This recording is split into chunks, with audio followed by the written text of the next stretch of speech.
Les journées du patrimoine se préparent au libre accès de ces lieux auxquels le public n'a d'ordinaire pas accès. À Sens, près de la cathédrale, une annexe du musée de la ville va laisser ouverte la porte d'un cabinet de curiosités. Stéphane Robert, Tania Gomez. C'est un endroit un peu particulier, presque secret, que je vous propose de découvrir ce soir. Le cabinet de curiosités du Centre d'études et de recherche du patrimoine. Le CEREP vous ouvrira ses portes exceptionnellement ce week-end, lors des journées du patrimoine. Vous pourrez y découvrir des collections extraordinaires de sciences naturelles, d'ethnologie et d'archéologie. Suivez le guide. Ici, on est dans l'ancien musée.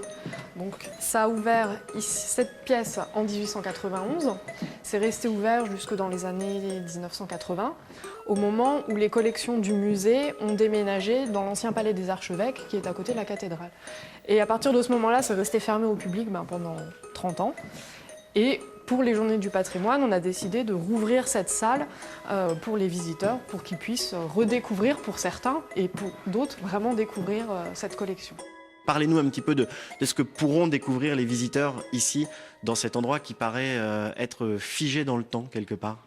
Tout à fait. Figé dans le temps, c'est vraiment bien le terme, puisque la salle n'a pas changé depuis 1891, qui est la date de l'ouverture de cette pièce. Donc les gens pourront découvrir les collections d'archéologie qui proviennent pour la plupart de la Société archéologique de Sens, des collections d'histoire naturelle qui viennent de donations variées, de personnalités sénonaises comme Alfred Lorne, de Maurice Proux, de Saleron, qui ont donné des collections de minéraux, d'oiseaux naturalisés, d'insectes, des collections d'ethnologie, donc de cultures éloignées, et puis également des curiosités comme un mouton à 2 têtes, comme un veau à 3 tumeurs, comme des squelettes de fœtus. Voilà, ce cabinet de curiosités, vous pourrez le découvrir à votre tour samedi et dimanche de 14h à 18h par groupe de 15 personnes lors des journées du patrimoine. Je vous propose maintenant de nous rendre à la cathédrale de Sens pour une nouvelle très belle découverte.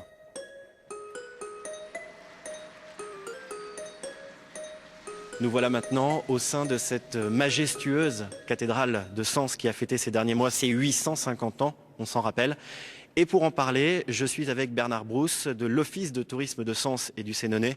Bernard Brousse, cette cathédrale, qu'est-ce qu'elle offre aux visiteurs qui ne la connaissent pas et qui viendra ce week-end? Eh bien, elle offre un résumé de l'art de France, c'est-à-dire du début de l'art gothique jusqu'à sa fin. Et avec tous les monuments qui vont avec, toute l'histoire qui est liée. Vous savez que c'est ici qu'est né un art nouveau, la croisée d'ogives, et qui après va se répandre à travers toute la chrétienté. Et c'est pour ça que c'est intéressant de voir comment les choses évoluent dans la cathédrale de Sens. La cathédrale, c'est actuel, c'est jour vivant. Donc chaque époque a essayé, entre guillemets, de l'améliorer, de la rajeunir. Donc au début, on trouve la voûte sexpartite, en 6 parties.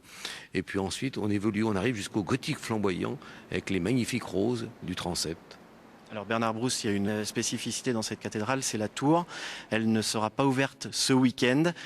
Qu'est-ce qu'elle offre justement comme spécificité, comme curiosité? Bon, d'abord, c'est une belle tour du XIIIe siècle qui se finit au XVIe. Il y a toujours à Sens, il y a toujours plusieurs époques. Et puis aussi, du haut de la tour, on a une vue magnifique sur la ville de Sens, la vieille ville de Sens. Et on peut voir justement tout ce patrimoine sénonais. Et cette tour de 78 mètres de haut, nous avons eu la chance de la découvrir. Quelques minutes d'effort et 300 marches pour profiter l'espace d'un instant d'une vue imprenable.